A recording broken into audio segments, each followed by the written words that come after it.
kita mulai dengan pengertian penerjemahan.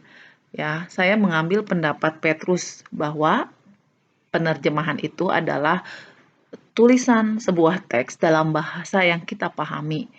Ya, mengacu pada sesuatu dalam teks dalam bahasa yang tidak begitu kita pahami gitu. Nah, untuk istilah translation ini terdiri dua.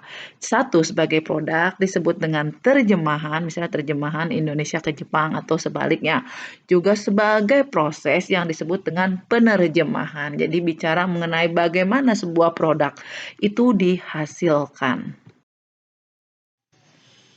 Jadi apa itu translation?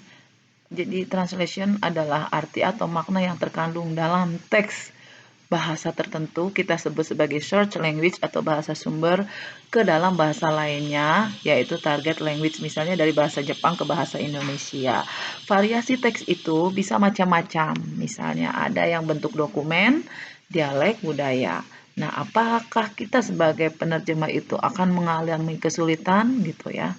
Nah, satu lagi yang penting, sebagai penerjemah adalah profesi yang tidak bisa dilakukan sendiri. Kita perlu berkolaborasi gitu ya. Di antaranya adalah dengan revisor, kemudian terminologis, orang-orang yang mengerti arti kata tertentu yang berkaitan dengan kemahiran dengan kata spesialis dan juga writer dan klien.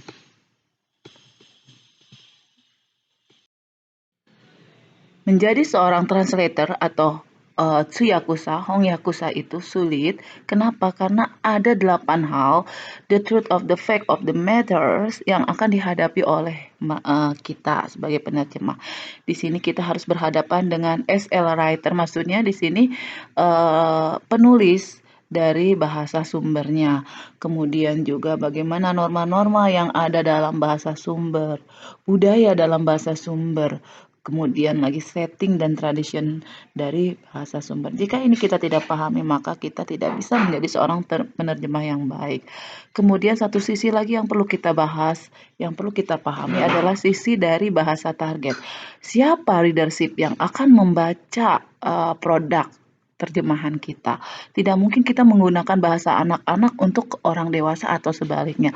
Kemudian kita harus pahami norma-norma yang berlaku. Ada kalanya norma yang berlaku di bahasa sumber belum tentu sama dengan norma yang ada di dalam bahasa target. Terlebih juga culture-nya juga. Culture bahasa sumber tidak sama.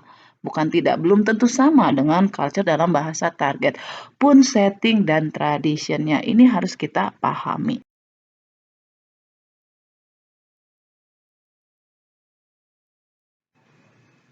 Bahkan dalam menerjemahkan, proses penerjemahan, kita harus menganalisis sebuah teks. Bagaimana teks ini diberlakukan?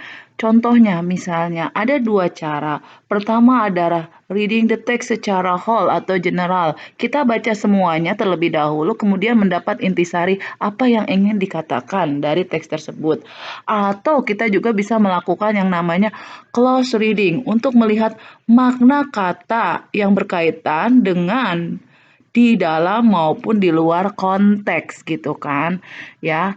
Kemudian ada lagi the intention of the text. Di sini adalah bagaimana sebetulnya makna yang ingin disampaikan dari sebuah teks tersebut yang diperlihatkan melalui sikap penulis dalam melihat subjek yang menjadi masalah. Intensi teksnya itu kita harus lihat dari penulisnya. Kemudian selanjutnya juga ada beberapa syarat lagi, ada the intention, the translation, text style itu naratif, deskriptif, dialog atau apa ya bentuk teksnya. Terus juga yang perlu dipertimbangkan adalah leadership-nya. Siapa sih yang mau baca buku ini gitu, dan itu harus kita sesuaikan dengan leadership penggunaan bahasanya.